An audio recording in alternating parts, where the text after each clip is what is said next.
నంద్యాల జిల్లా శ్రీశైలంలో ముక్కంటి మల్లన్న ఆలయానికి భక్తుల రద్దీ పెరిగింది.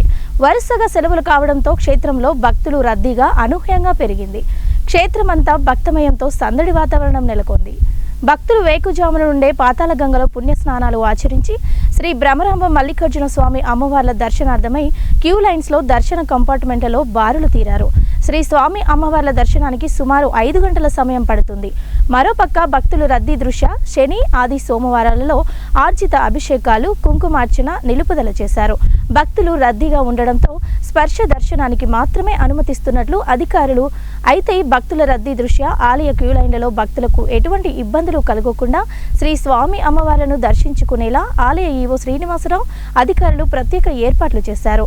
దర్శనార్థమై క్యూ లైన్లు కంపార్ట్మెంట్లలో ఉన్న భక్తులకు ఎప్పటికప్పుడు అల్పాహారం, పాలు, బిస్కెట్స్, మంచినీరు అందిస్తున్నామని దేవస్థానం ఈవో శ్రీనివాసరావు తెలిపారు.